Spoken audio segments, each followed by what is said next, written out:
কেমন আছেন সবাই? আমি আলহামদুলিল্লাহ ভালো আছি। তবে একটু ব্যস্ত আছি। ব্যস্ততার কারণে এখন আমি রেগুলার ভিডিও দিতে পারছি না। তবে ইনশাল্লাহ খুব শীঘ্রই আমি রেগুলার হয়ে যাব। তো আমি বানিয়েছিলাম সেদিন জলপাইয়ের ঝাল টক আচারটা। তো প্রথমেই শুকনো মরিচ পাঁচফোড়ন আমি ভেজে গুঁড়ো করে নিয়েছি। এখন ফ্রাই প্যানে অনেকগুলা সরিষার তেল দিয়ে তার মধ্যে পাঁচফোড়ন দিয়ে সরিষা বাটা, সাদা সরিষা বাটা দিয়েছি, কালো সরিষাটা ছিল না, তা না হলে দুইটা মিক্স করে একসাথে দিতাম। এখন তেলে একটু ভেজে নিয়ে এর মধ্যে আমি জলপাইগুলো দিয়ে দিব। সবগুলো জলপাই দেওয়া হয়ে গেলে এখন আমি তেলের সাথে ভালো করে মিশিয়ে নেব জলপাইগুলোকে। যেহেতু আমি জলপাইগুলোকে আগে সেদ্ধ করে নিইনি, তাই আমি জলপাইগুলোকে এখন একটু ঢাকনা দিয়ে ঢেকে দেব যেন সেদ্ধ হয়। তো এই পর্যায়ে আমি ঢাকনা খুলে এর মধ্যে আর একটু সরিষা বাটার সাথে আমি সিরকা মিশিয়ে নিয়েছিলাম।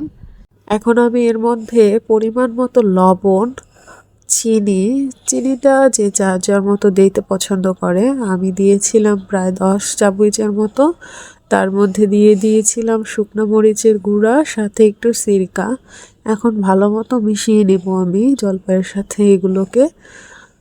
মেশানো হয়ে গেলে এর মধ্যে আমি কয়েকটা শুকনো মরিচের টুকরো দিয়ে দিব। এখন আমি এগুলোকে ভালো মতো মিশিয়ে নেব। আচারটা আসলে অনেক সময়ের বিষয়, আপনার নিচে লেগে যেতে পারে, তাই বারবার নাড়াচাড়া দিতে হয়। এখন আমি এর মধ্যে ভেজে রাখা শুকনো মরিচের গুঁড়াটা দিয়ে দিব, দিয়ে আবারও কিছুক্ষণ নেড়ে চেড়ে নেব।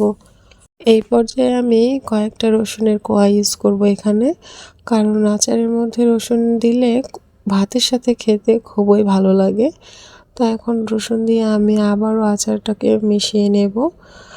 জলপাইটা সিদ্ধ হওয়া আগ পর্যন্ত আমি ভালো মতো এরকম নাড়াচাড়া করতেই থাকবো, যেন পাতিলের নিচে কোনোভাবেই আচারটা পুড়ে না যায়। এখন এর মধ্যে আমি ভেজে রাখা যে পাঁচফোড়নটা ছিল সেটা গুঁড়ো করে দিয়ে দিলাম, যতটুকু প্রয়োজন ততটুকু দিলাম।